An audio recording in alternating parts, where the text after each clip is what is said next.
I don't know. For some reason, I was nervous about watching this one, but I'm glad I did. I'm glad I did. My name is Brandon Keith Avery, and this is just my opinion.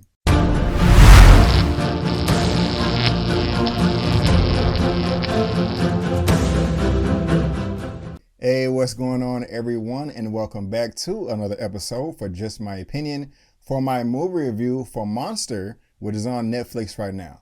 And if this is your first time finding me and you happen to like the video, please give me that thumbs up and consider subscribing. So this film, Monster, is based off of a book that I have not read. Heard it was good, and I definitely did want to check it out. It's being directed by Mr. Anthony Mandler. Gentleman I've never heard of before, but if you look at his filmography on IMDb, this dude is like the king of short films. He has like over 110, 120 short film credits or whatever. So he is a master at that. And he is now transitioning this over to a full-length feature. And I'm glad that they did that. I'm glad that he did. Now, something that I really did like about this whole movie is the cast. Everybody in this thing is fired to me. I mean, you have Jeffrey Wright, you have Jennifer Hudson, A$AP Rocky, who I didn't even really know could act, but he did a great job in this as well. And also John David Washington. But we have to also give all the credit to Kelvin Harrison Jr., somebody that is definitely going to be on my radar now. He really did impress me.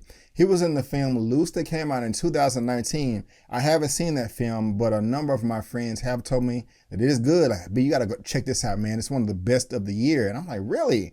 And I still haven't checked it out. So if you have seen that film and you liked it, please let me know what you think down below. But before I go any further, let me tell you what this thing is all about. Based on the award-winning novel by Walter Dean Myers, the film tells the story of Steve Harmon, a 17-year-old honor student and aspiring filmmaker who gets caught up in a robbery where a murder happens. The film follows his dramatic journey through a complex legal battle for his fight to prove his innocence. So this film has a very interesting title to it, Monster, which is a term that is being labeled upon a number of black people in this film, whether it is valid or not.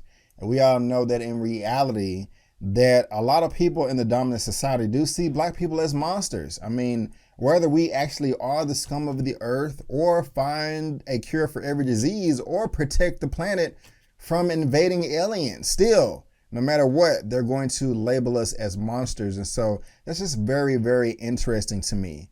And, in the court system, it's supposed to be that you're innocent until proven guilty. But in this case, you're guilty until proven innocent. And that was just kind of an interesting spin that they put in this film that really did keep my interest for the whole duration.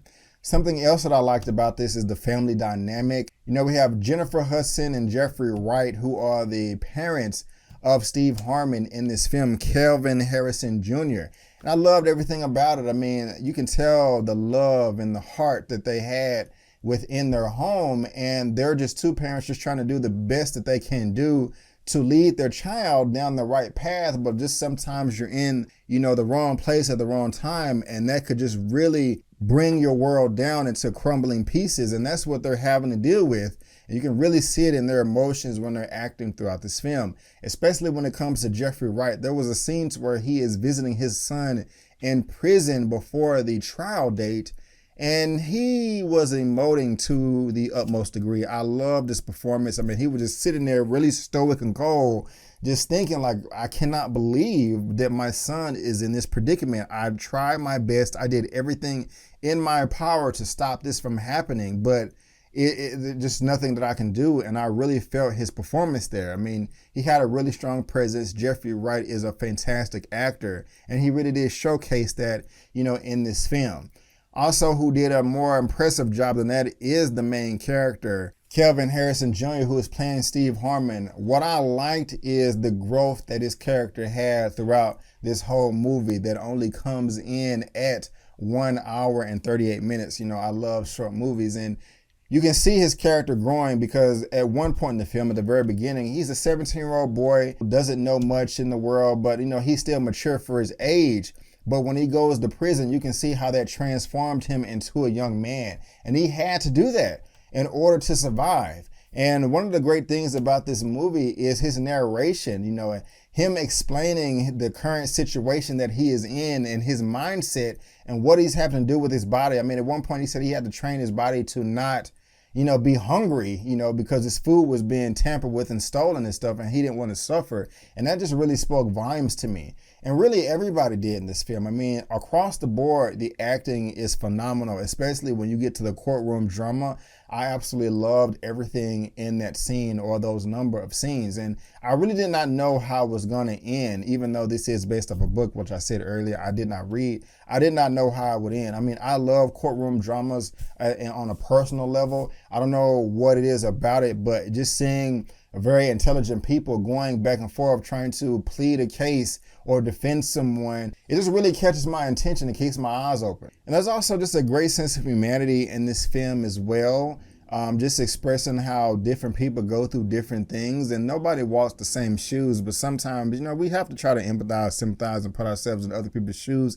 I also love the direction of this. I love the way it was edited. I mean, this gentleman here, the director, he has his own unique style, some things that I've never seen before, the way he crafts a scene together, and I loved it. I mean, he has a true auteur style, and when I was watching, I was like, man, this is like really artsy, the way that this is coming together. I love it, and like I said, it's kind of something that I haven't seen before or in quite some time, and it really just stood out to me, his style behind, his editing, his directing, and how everything was composed together. And there's also a few intense moments from dialogue that really did pique my eyebrow. And if you know Quentin Tarantino, in my opinion, he is the king of dialogue. And when I was watching this film, as people are expressing themselves, I would just kind of saying to myself, wow, this kind of reminds me of a Quentin Tarantino film. Now, a lot of people are like, what the hell are you talking about, B? I don't know. That is just what I thought about when I was watching this movie, especially in the courtroom drama. When Kelvin Harrison Jr., Steve Harmon, was up on the bench, trying to plead his case and give his side of the story and that he was innocent. And I just didn't know how this film was going to end. I'm really satisfied how it did end. And, I'm happy with how this turned out. And I'm glad I saw it, because I was really skeptical in the beginning. And so, I mean, guys, that is just my opinion, and I want to thank you so much for tuning in. If you do want to see my movie review for Army of the Dead, you can click right here. And also, if you want to see my review for Those Who Want Me Dead, you can click right here. And if I had to rate Monster out of a 1 out of 10, I think I'm going to give this one a 9 out of a 10. Yes, a 9 out of 10, because I was really impressed by it. I love this, and it had me smiling. But guys, again, I just want to thank you so much for tuning in. I really do appreciate it. And before you go, don't forget that my name is Brandon Keith Avery, and that's just my opinion. Peace.